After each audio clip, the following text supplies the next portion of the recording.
Autumn is nearly here, so it's time to plan for an October theme. I'm very excited for the brown tones and for quite a minimal setup for the month, so grab your hot chocolate and let's go. Hey people, it's Temi if you're new here, and I can't believe it's already time to plan for October. The bullet journal I'm using is this notebook therapy journal, and it's the Suki nighttime journal. So let's go with the setup. For October, I wanted to do the typical leaf spread. Last year I went for this very colourful take on it, but this year I wanted to do something a little bit more minimal. If you want to see me planning these spreads, I'll leave that video down below. In line with the minimal theme, I also wanted to use craft paper in my bullet journal. This is something I haven't done before, but I quite like the collage-y kind of look that I've seen. And Archer and Olive have this amazing all craft notebook, so you can easily rip the pages out. This saves you from cutting pages out of a normal craft bullet journal you have. And I just love how easy it is to use and rip these pages out, so I'm very excited to use them for this theme. Of course, you can use any brown paper you have. You might have scraps of brown paper, but I love this because it's dotted, so I can still write on it like I would in my normal bullet journal. I think it's fantastic. The craft notebook is A5 size, and unfortunately my notebook therapy bullet journal is smaller than the A5, so it wouldn't fit directly if I just wanted to put a page in. However, if you're using a normal A5 bullet journal notebook, then you could easily insert a page. I just cut the craft paper quite randomly. I wasn't really being too fussy about placement on the page. You know, the idea for this whole theme was for it to be quite simple. I then drew around some circular objects trying to find the right side circle I wanted, and then I started doing some leaf doodles around the circle. The idea is for it to mimic a wreath and just to have a simple and elegant look. Then I began outlining with my Faber-Castell Pitt pens, and all the supplies I'll use in this video will be linked down below. I had this really cool idea of outlining the bits that fell on the white paper in black and then outlining the bits that fell on the craft paper in white. And I love how white looks on craft paper, and oh my gosh, I literally made a mistake in the top left of the circle. So I decided to go over it with my white pen. So the white pen I started off using was the Sakura Jelly Roll, but I found that I couldn't use it as a cover-up. So I grabbed my white acrylograph pen, and this formed a much better cover-up for me. So in the end, the white pen I use for the rest of the video is the acrylograph white pen. And yes, I just liked this idea of the black and white contrast. 0.7mm acrylograph came up quite thick, however it still formed a really nice opaque layer, so I'm very happy with it. Finally, I added some decorative dots around the circle and a simple OCT in the middle in a very simple kind of stretched out calligraphy style. And yeah, I love how simple this cover page is. It's like a minimal artistic vibe. I'm really liking that for this month. For my quote page, I had this idea of writing in a typewriter text, and so I went on thefont.com to try to find a good typewriter text, and this is my go-to website for finding fonts.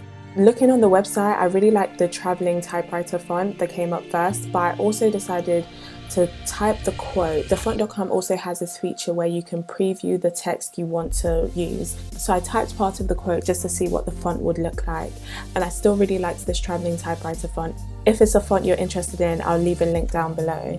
I ended up installing the font, and on Mac it's so easy. It's just simply double clicking and putting install font. And then I went into Pages. This is the Mac alternative to Microsoft Word. And I typed up the quote. And the quote I've gone for this month is, "Great things come from hard work and perseverance."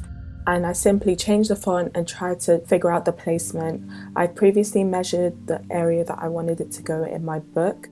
After I've got the quote how I want it, I just print it off and let's get it in the journal. On the quote side, I want to do the same scrapbooking style. I just cut the craft paper randomly. Then I cut the quote and I put this in this rectangle, and yeah, I really love how this came out. It's such a simple cover page, but I think it looks quite artistic and quite intentional, and you don't have to be very artistic to do this at all. So let me know what you think of the cover page down in the comments below. It's so different for me, but I'm really loving this style. And tell me what theme you've decided to go for October. I'd love to see what ideas you have, and if you decide to recreate these spreads, feel free to. Just make sure you tag me on Instagram at temi.journals. Now for the monthly spread. I do the same squares in 6x6 boxes, and that's just so I have enough room for all the planning I'm planning on doing. I've just got the craft paper randomly ripped, and I've got one in the top right corner and then the other in the bottom left. I don't know if you've seen my latest video, but I've got these very cheap brush pens. I love how this brown colour complements the craft paper really well, so I've just got it as the header.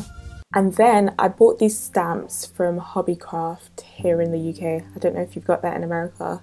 I'll try to find a link of something similar online.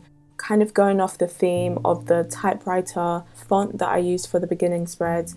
I tried to use Adobe around the letters, but you could still kind of see a print of the stamp. And so I found that the best way to not get the rectangular perimeter around the stamp was just to go lighter on the stamping block.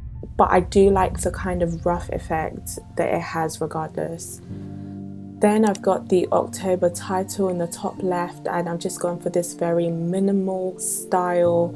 I've also gone for simple horizontal lines for the calendar and the number on the bottom right, and then simple plant doodles on the page. So I went for the same white on the craft paper and black on the white paper. And yeah, this is such a simple spread. I'm really happy with how it came out. I kind of wish the typewriter stamps were a little bit smaller because it does feel like it's overwhelming the header, but I'm still very happy with it. And yeah, here's the monthly spread.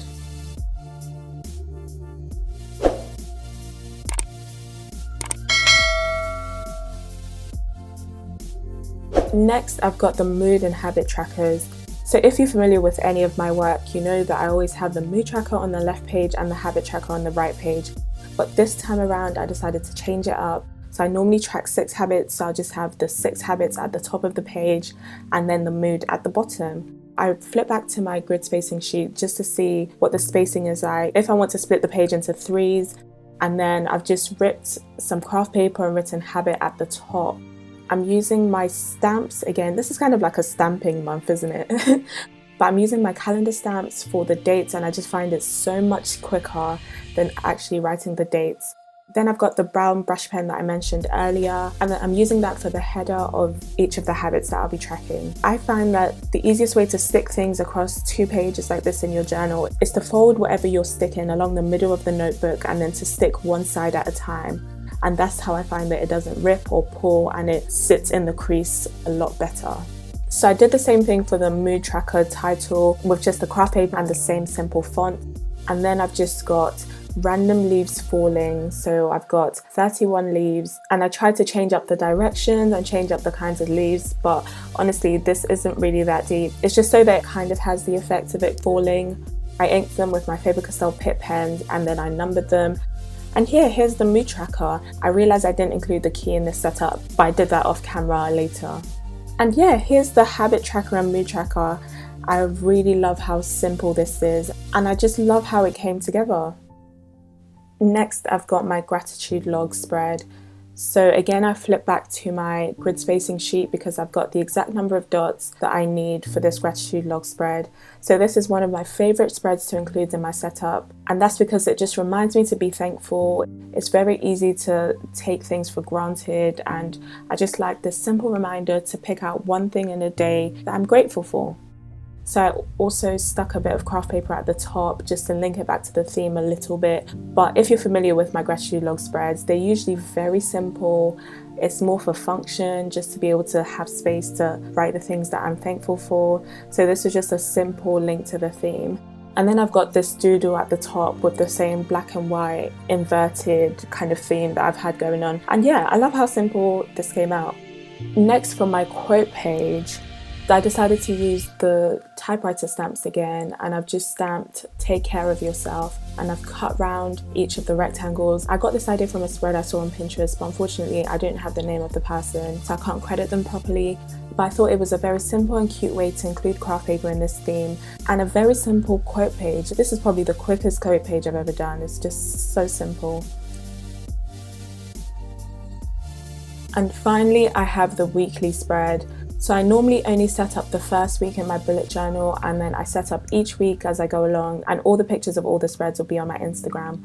But I decided to go for the square layout. I don't even know what this layout's called, but this is my favorite layout because it gives me the maximum amount of space for planning, so I really do love it. And then I've just got that same brown as the header colors, and I also used it for the title. So I've got the same simplistic font, and I've just got these tiny plant doodles on it, and I think it's just so cute.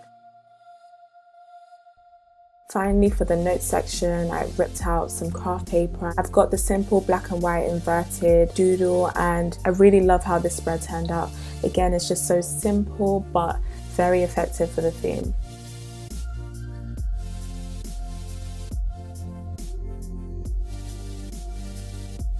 So here's my final flip through for this October minimal craft paper autumn fall kind of theme. I think it just came out so serene and so beautiful. I'm really happy with this setup. I'm really happy with the simplicity, and yeah, I really hope you enjoyed it as well. Let me know what you think down in the comments, and definitely check out my October theme from last year if you want a more colourful take on the theme. So please like, please subscribe, and I'll see you on my next video. Goodbye.